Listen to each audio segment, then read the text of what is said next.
selamat pagi. Jumpa lagi dengan saya Heri ya. Ya, hari ini hari kedua nih saya touring ya. Nah, saat ini saya ada di kota Mojokerto. Semalam saya nginep di sini nih, di hotel Oyo ya, Oyo Mojokerto. Tuh, Mojokerto Guest House ya di sini. Ini tempatnya enak banget.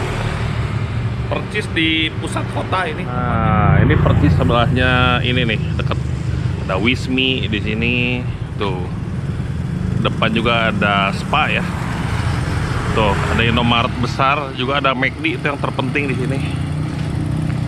Hari ini masih sekitar jam 6 ya. Kita mau cari sarapan dulu. Ya. Jadi rencana saya hari ini saya mau gas langsung ke Bali, lanjut ke Lombok. Tapi sebelumnya kita mau cari sarapan dulu. Ya karena ini tujuan saya bukan buat kuliner, hari ini saya mau cari yang simpel aja ya. Kita makan McDonald aja di sini. Karena emang dekat sekali ini di sebelah. Kita lihat ya, drive thru. Ya, ini McDonaldnya nih. Bukanya 24 jam ya, sambil pagi-pagi jalan kaki dulu, gerak-gerakin badan ya biar gak lemes. Nah, ini McD-nya nih, pinggir rel kereta api.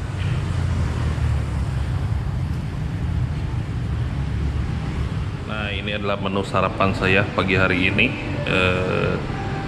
Ayam 2 sama nasi ya, sama ini es lemon tea 2. Pesannya sih 1, cuma datangnya 2 nih. Saya kayaknya kepencet nih.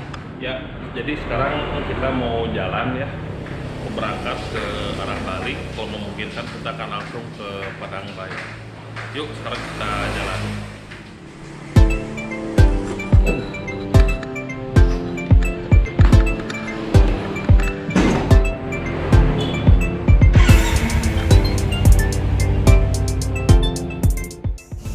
Halo semua, selamat pagi. Bagaimana kabarnya nih? Semoga kita semua dalam keadaan baik-baik saja ya. Nah, hari ini adalah hari Minggu, tanggal 7 April tahun 2024 ya. Hari kedua perjalanan saya mau jelajah Bali dan Lombok. Ya, hari ini saya ada di kota Mojokerto dan tujuan saya pada hari ini adalah langsung menuju ke Bali dengan nanti mampir dulu di Taman Nasional Baluran. Ya, semoga perjalanan hari ini lancar dan ya saya harapkan sampai Bali nggak terlalu malam ya. Yuk kita mulai perjalanan saya pada hari ini. Selamat menyaksikan, semoga videonya bermanfaat.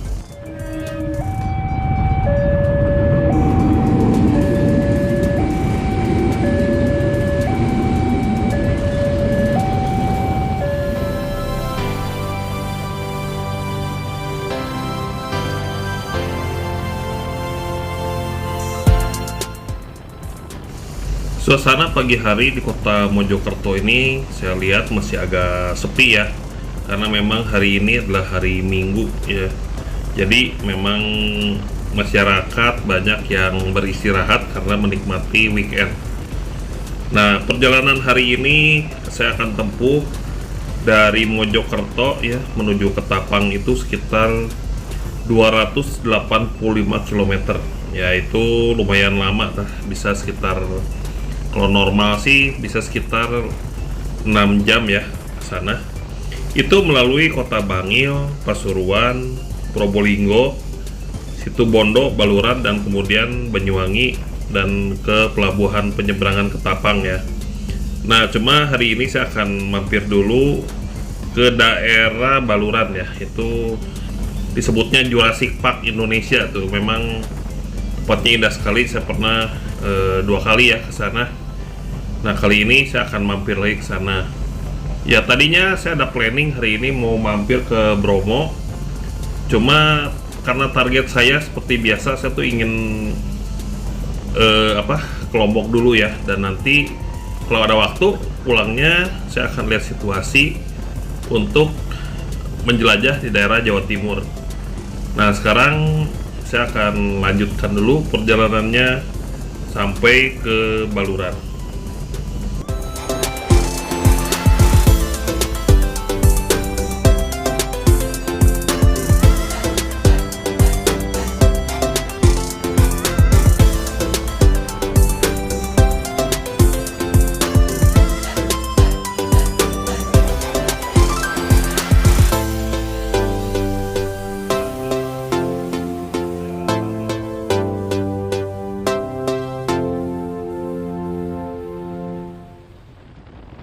Jalur Pasuruan Jawa Timur ini adalah jalur favorit untuk melintas menuju ke Pelabuhan Ketapang di Banyuwangi.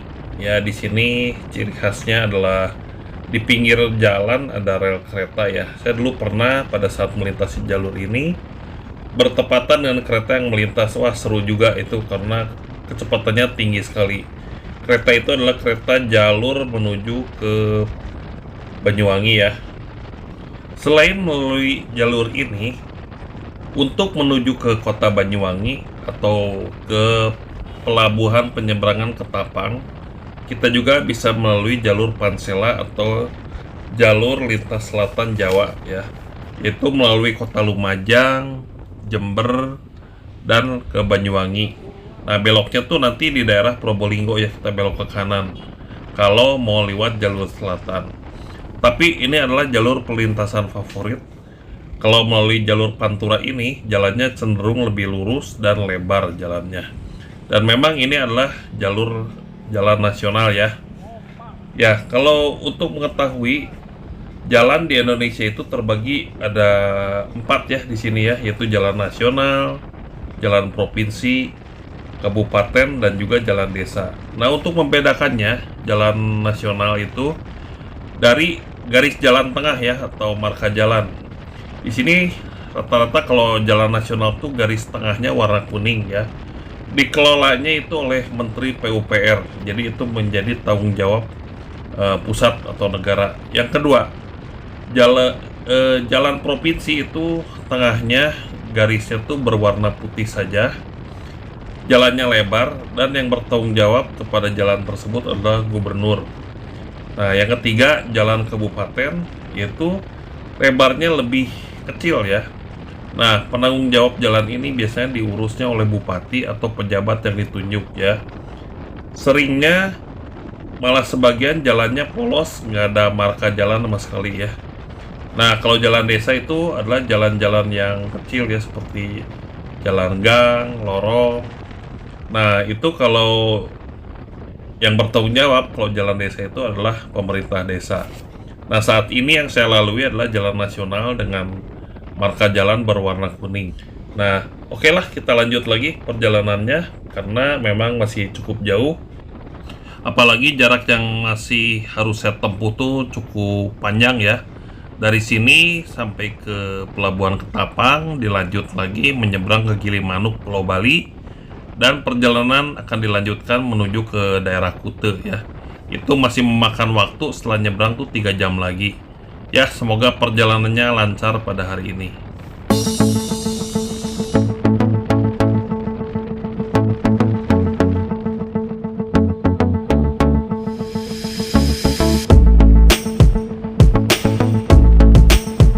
Ya, saat ini saya sudah ada di Probolinggo ya. Ini lagi istirahat dulu sebentar, waduh panasnya luar biasa.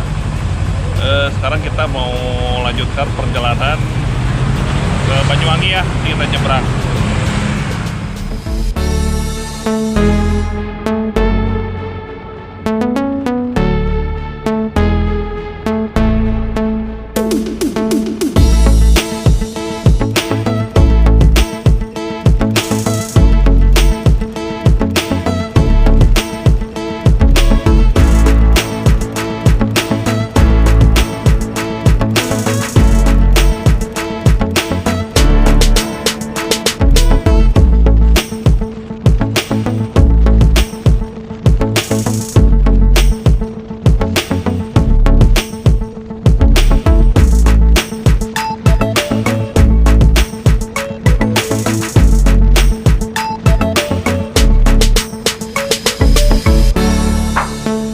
Saat ini saya sudah berada di Kabupaten Probolinggo ya, tepatnya di Probolinggo Timur. Nah, ini adalah gerbang tol Trans Jawa. Ini ujungnya ya, yaitu gerbang tol Probolinggo Timur. Nanti gerbang tol ini atau jalan tol Trans Jawa ini akan dilanjutkan sampai ke Banyuwangi. Ya, nanti kalau ke Bali menggunakan kendaraan roda 4 nih, sungguh mengasihkan nih. Bisa langsung turun Banyuwangi dan langsung nyebrang. Tapi actually ya tarifnya juga cukup lumayan ya. Untuk golongan 1 ya, atau mobil yang kecil-kecil seperti ini bisa sampai sekitar 1 juta rupiah, bahkan lebih ya nanti. Nah, mulai dari sini menuju ke Banyuwangi jalannya otomatis akan lebih padat karena semua mobil sekarang melalui jalur ini. Ya, dengan adanya tol Trans Jawa ini sangat terbantu ya, terutama bagi Anda yang mudik dengan menggunakan roda 2, jalurnya tidak terlalu padat karena kebanyakan kendaraan roda 4 tuh memasuki tol ya. Jadi yang naik motor tuh jauh lebih lancar dan tidak terlalu padat. Makanya saya sangat menyukai jalur Pantura ini karena tidak sepadat jalur pantai selatan.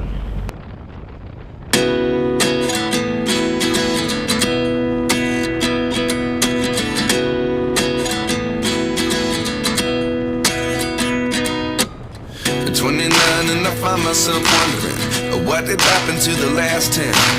I ran away with my life, fast forward, never turn back again.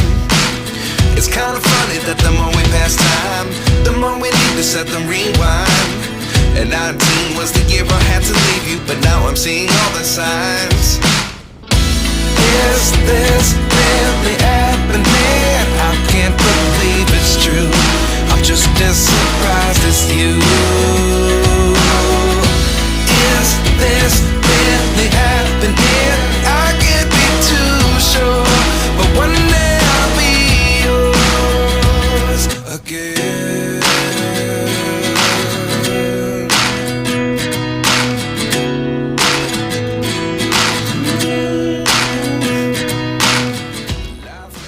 Nah, saat ini saya sudah ada di daerah Paiton, Kabupaten Probolinggo. Nah, di sini ada PLTU Paiton ya, salah satu pembangkit listrik di Indonesia, menjadi salah satu penyumbang energi listrik terbesar di Pulau Jawa dan Bali. Nah, banyak orang yang belum mengetahui tentang salah satu PLTU terbesar Indonesia ini. Letaknya itu berada di Jawa Timur, membuat PLTU ini menjadi pemasok kebutuhan listrik wilayah Jawa dan Bali. Oleh karena itu, penting bagi masyarakat untuk mengenal lebih jauh tentang pembangkit listrik Paiton yang harus kita ketahui. PLTU adalah salah satu jenis pembangkit listrik yang digunakan untuk memenuhi kebutuhan listrik masyarakat. PLTU menggunakan batu bara sebagai sumber energi untuk diproses menjadi listrik. Nah, pembangkit listrik ini pertama kali diresmikan oleh Presiden Soeharto tahun 1999 dan merupakan hasil kerjasama antara beberapa perusahaan energi, yaitu PT PLN, Mitsui, dan Tokyo Electric Power Company dan International Power PLC ya. Pada awal pembangunannya, PLTU ini dibagi dua tahap. Tahap pertama dibangun dengan kapasitas 2 kali 400 MW dan mulai dioperasikan tahun 1994. Yang tahap kedua berkapasitas yang sama dan beroperasi mulai tahun 1999. Dengan umurnya yang sudah mencapai 24 tahun, pembangkit listrik ini berkontribusi dalam mematok energi listrik ke daerah Jawa hingga Bali. Nah, makanya PLTU ini jadi salah satu kompleks pembangkit listrik tenaga uap yang terbesar di Pulau Jawa.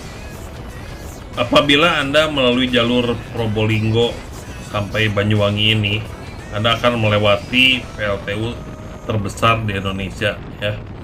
Dan di sini betul-betul pemandangannya indah sekali karena dekat pesisir laut ya. Yuk, sekarang kita lanjut lagi perjalanannya.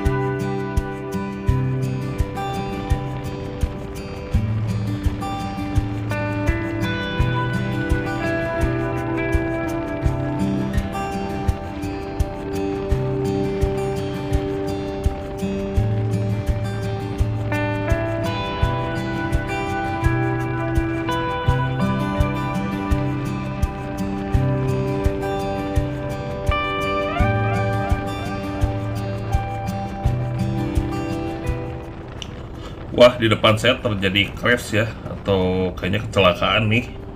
Dilihat ada kerumunan, ada polisi juga, ada mobil di tengah jalan. Ya, memang jalan di Situ Bondo ini sungguh sangat memanjakan bagi pengguna jalan ya untuk memacu kendaraan. Ya, semoga urusannya cepat selesai, dan bagi yang terkena kecelakaan ini semoga urusannya cepat selesai juga, cepat beres, dan semua bisa tertangani. Ya, bagi para pengguna jalan juga diharapkan lebih berhati-hati di jalan, karena memang di daerah Situbondo ini jalannya sungguh asik dan pemandangannya memanjakan mata.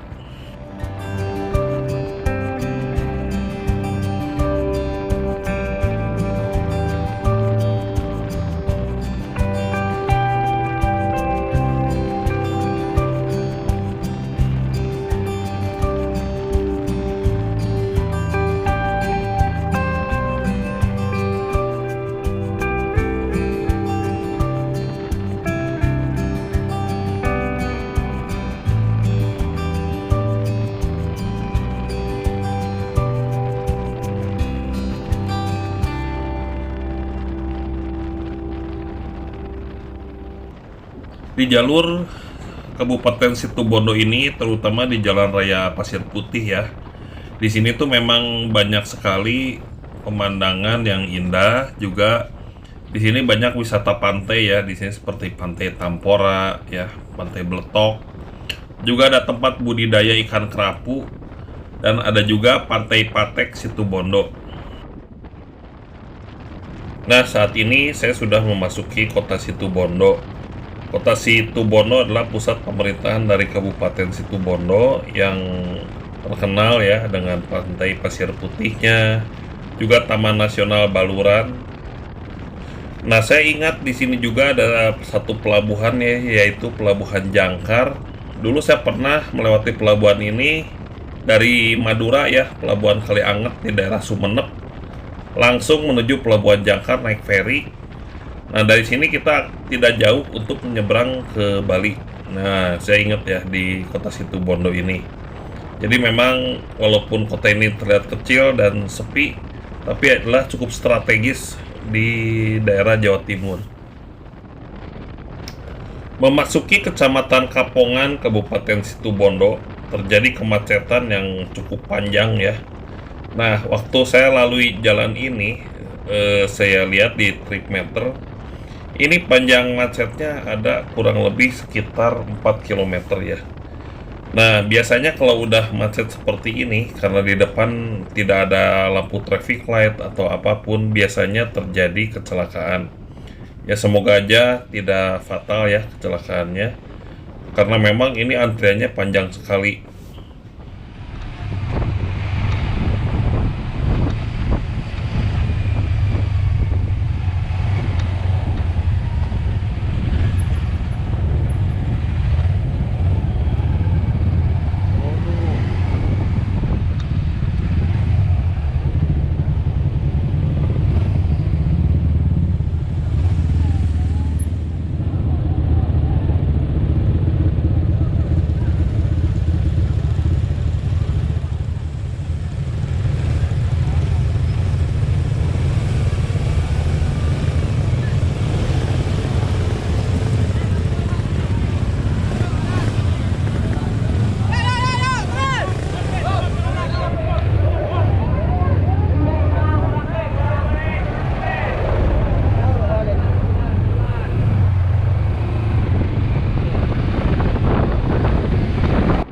Wah, ternyata benar terjadi tabrakan ya. Di situ kalau saya lihat sekilas sih, truk bermuatan jeruk menabrak satu warung ya di situ. Mungkin remnya blong atau supirnya mengantuk, antara dua biasanya. Sehingga harus dievakuasi, ditarik oleh derek ya. Nah, itu pun banyak polisi di lokasi kecelakaan. Ya, semoga tidak ada korban jiwa dan tidak terjadi kecelakaan yang fatal ya. Yuk, sekarang saya akan melanjutkan lagi perjalanannya. Kita menuju ke Taman Nasional Baluran.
sekarang saya ada di Baluran ya.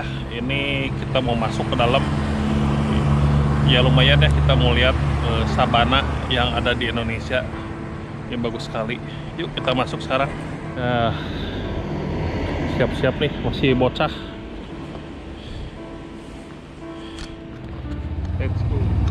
Baluran National Park. Setelah riding hampir 6 jam, menempuh jarak sekitar 260 km, akhirnya saya sudah tiba di Taman Nasional Baluran. Nah, di sini kita masuk, kita akan beli tiket dulu untuk masuk ke dalam. Soalnya dari depan ini visitor centernya ke dalam tuh masih cukup jauh ya, sekitar 12 km. Tapi saya yakin perjalanannya pasti mengasihkan. Yuk kita beli tiketnya dulu dan kita lihat perjalanannya seperti apa nanti ke Taman Nasional Baluran.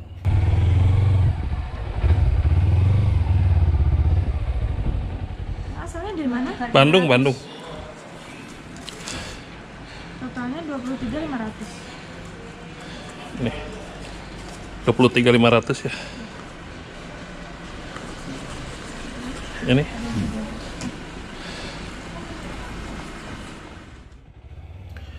Tiket masuk Taman Nasional Baluran ini satu orang Rp18.500 dan kalau tiket motornya seharga Rp5.000. Jadi total pengeluaran saya di sini Rp23.500. Kalau menurut saya sih ini sangat murah sekali ya dengan dibandingkan dengan apa yang akan kita lihat di depan. Sekilas info, Taman Nasional Baluran itu diambil dari nama gunung yang berada di daerah ini, yaitu Gunung Baluran.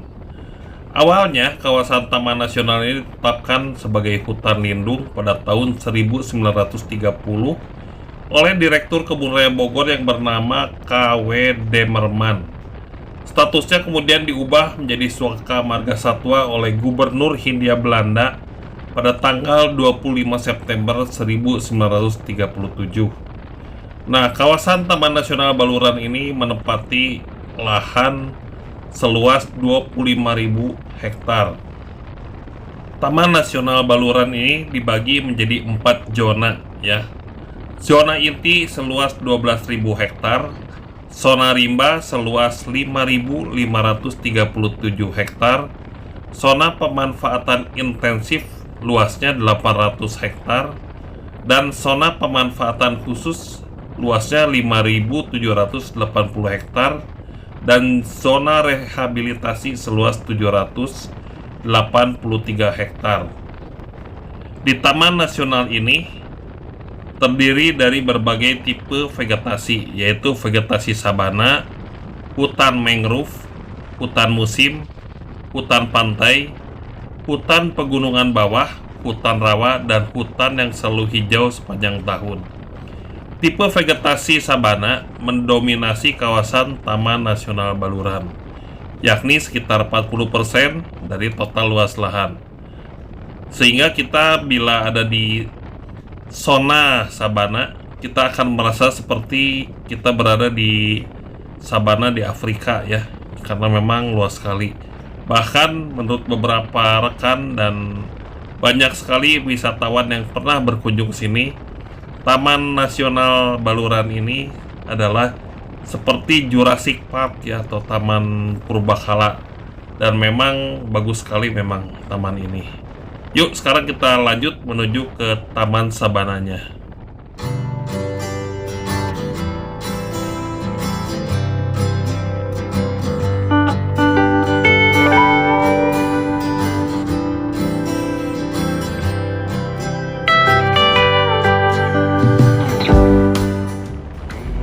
Saat saya memasuki zona sabana, saya betul-betul kagum dengan pemandangan yang ada. Walaupun ini adalah kali ketiga saya ke tempat ini, tapi pemandangannya masih betul-betul membuat kagum. Apalagi tampak dari kejauhan itu Gunung Baluran ya, dengan megahnya. Nah, di sini suasananya betul-betul seperti di Afrika, makanya disebut juga ini Afrika Van Java ya. Ada julukan seperti itu. Dan memang ini luar biasa sekali. Padang sabananya begitu luas dan begitu indah, luar biasa.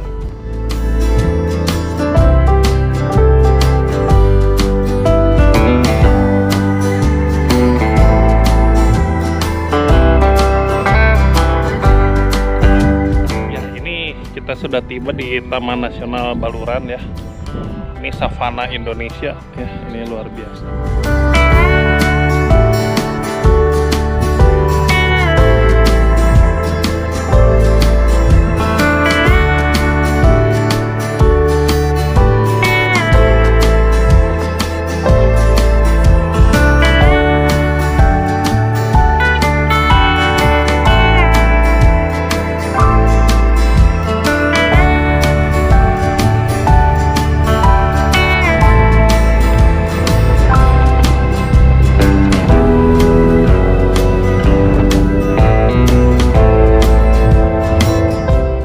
Ya, Taman Marga Satwa Baluran ini besar sekali ya memang.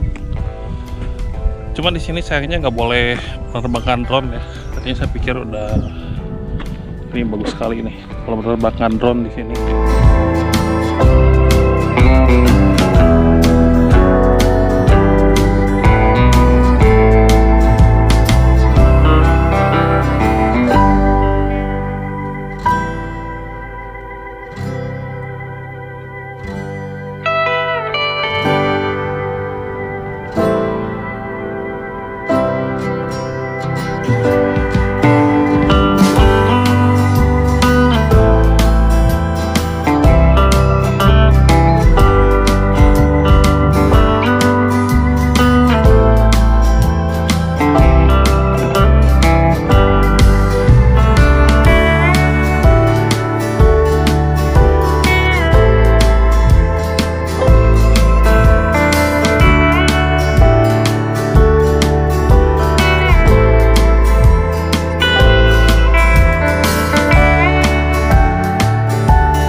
Nah, sekarang saya melanjutkan penjelajahan sampai ke ujung Taman Nasional Baluran ini. Jadi penghujung jalan ini ada pantai yang indah ya, berpasir putih yang bernama Pantai Bama. Cuma hari ini saya tidak akan turun ke pantainya karena memang terlihatnya sih penuh ya di pantainya, banyak wisatawan. Cuma saya akan explore sampai ke ujung saja dan nanti kita balik lagi karena memang saya mengejar waktu agar tidak terlalu malam tiba di daerah Pantai Kuta ya atau Denpasar. Jadi saya akan explore aja sampai ke ujung, tapi saya tidak akan turun ke pantainya yang berpasir putih Pantai Bama karena pasti banyak pengunjungnya. Yuk sekarang kita lanjutkan explore saya hari ini.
Itulah Taman Nasional Baluran ya. Jadi depannya ada padang savana, belakangnya ada pantai namanya Pantai Bama ya. Tadi saya ke belakang aja sebentar, dan pantainya katanya sih bagus, cuma waduh panasnya luar biasa. Dan saya juga lagi ngejar ferry ini yang mau ke Bali, kayaknya penuh hari ini. Jadi yuk sekarang kita jalan aja, kita lanjutkan perjalanan kita hari ini.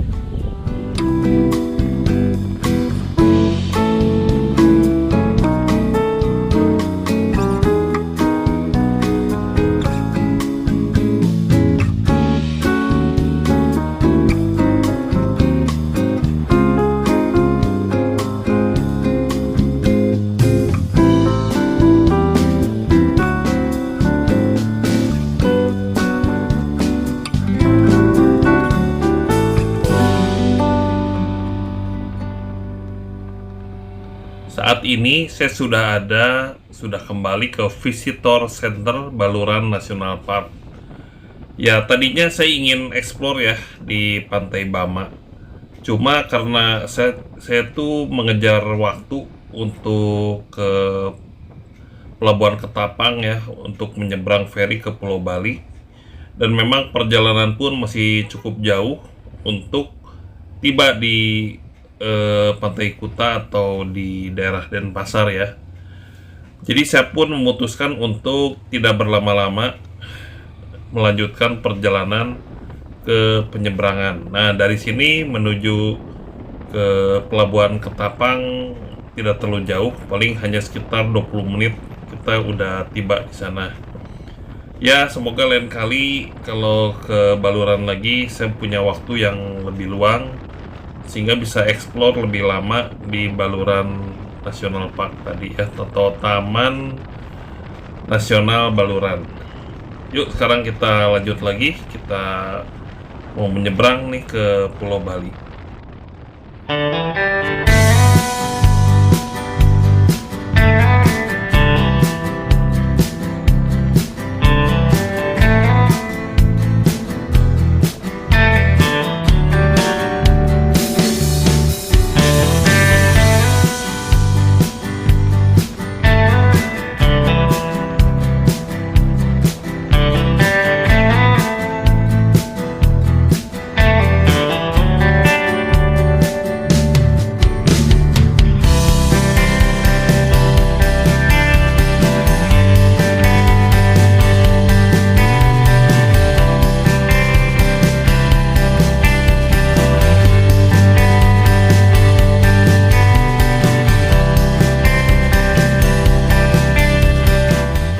Nah, akhirnya sore hari ini saya tiba di Pelabuhan Penyeberangan Ketapang, Banyuwangi. Nah, kita masuk ke tempat penyeberangan yang khusus motor ya. Kita beli tiket dulu. Seperti biasa, tiket kita beli online di Verisi, yaitu tempat khusus penjualan tiket online yang ada di aplikasi ya. Nah, untuk menyeberang ke Bali, ke sepeda motor dengan orang itu harganya 31.500 ya. Jadi dengan adanya Verisi ini sangat terbantu. Kita tinggal langsung tap aja dan bisa langsung berangkat.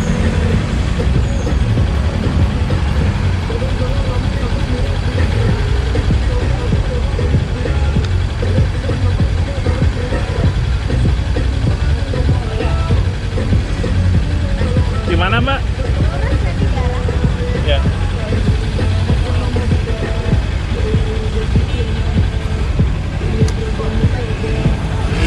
Makasih.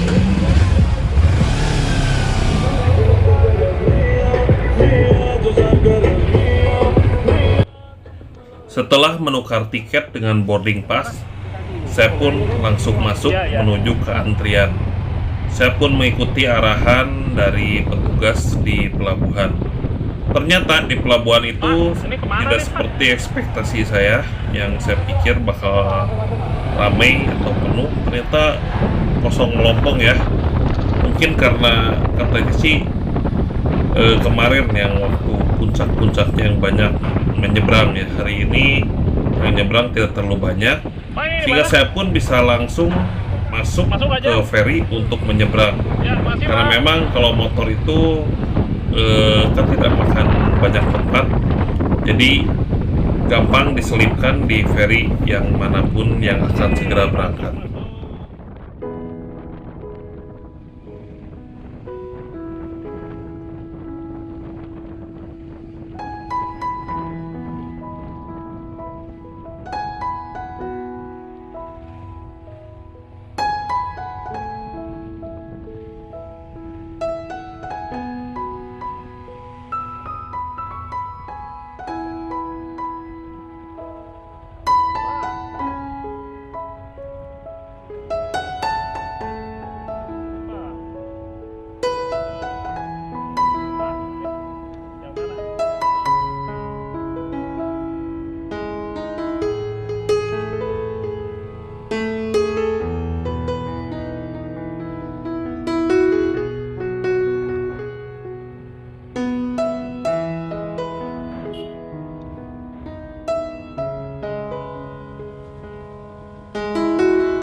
Ya, akhirnya saya udah sampai ke ferry ini.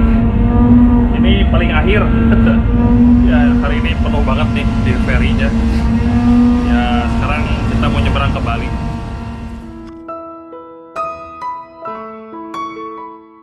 Suasana di kapal feri yang saya tumpangi pada hari ini terlihat sepi-sepi saja ya.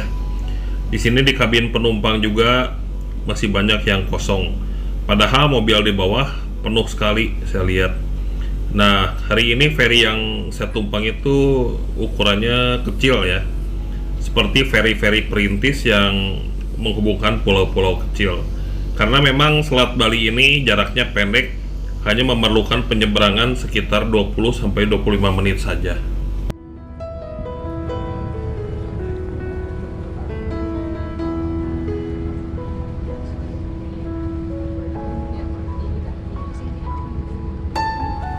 Ya, karena ini ferinya feri kecil ya, jadi memang cuma segini aja.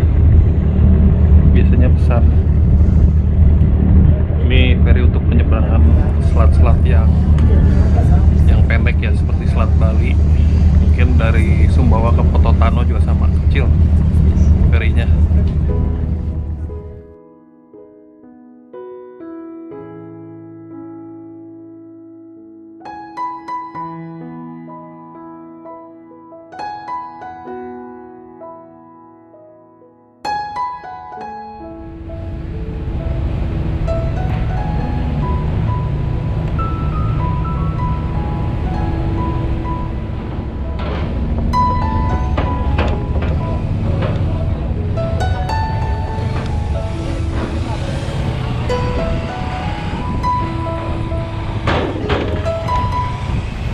Ya, akhirnya saya tiba juga di Pulau Bali ya. Ini setelah kurang lebih hampir 2 tahun nih saya tidak ke Bali menggunakan sepeda motor. Hari ini saya menginjakkan kaki lagi di Bali, di Pulau Dewata, menggunakan motor. Cuma kali ini dengan si bocah generasi 4. Tempo hari terakhir kesini dengan si bocah generasi 3 ya.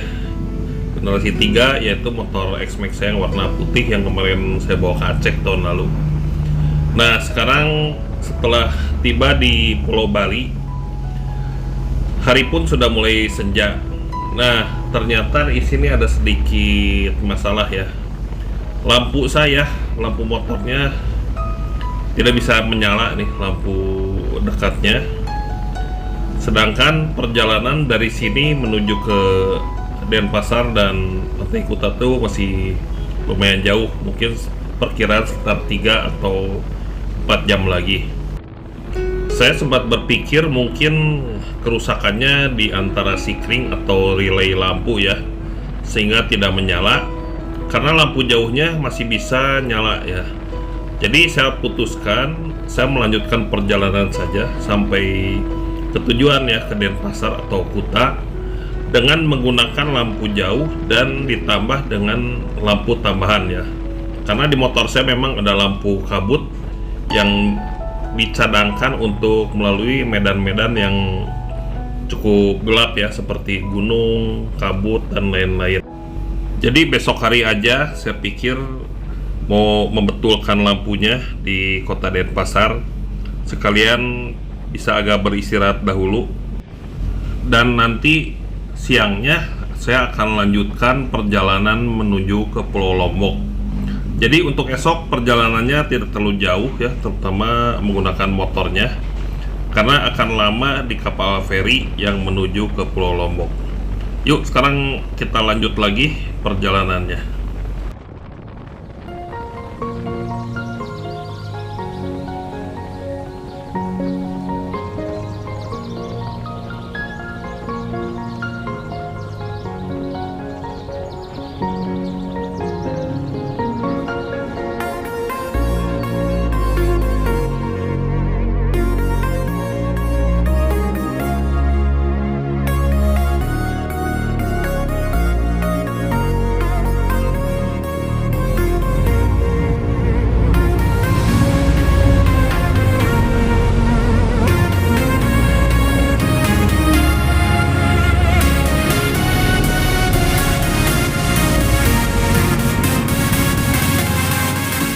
Ya, akhirnya sekitar pukul 9 malam saya tiba di Denpasar ya. Nah, perjalanan hari ini total 12 jam ya.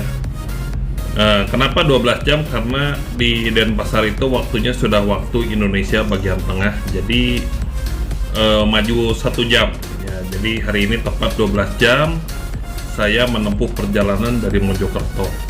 Oke, ya sekarang saya mau cari tempat penginapan. Untuk besok kita jalan lagi menuju ke Lombok. Jangan lupa like, subscribe, dan komentar supaya Anda dapat mengikuti petualangan saya selanjutnya dan menjadi yang pertama menerima notifikasi dari video saya. Oke, terima kasih sudah menyaksikan. Salam beautiful Indonesia.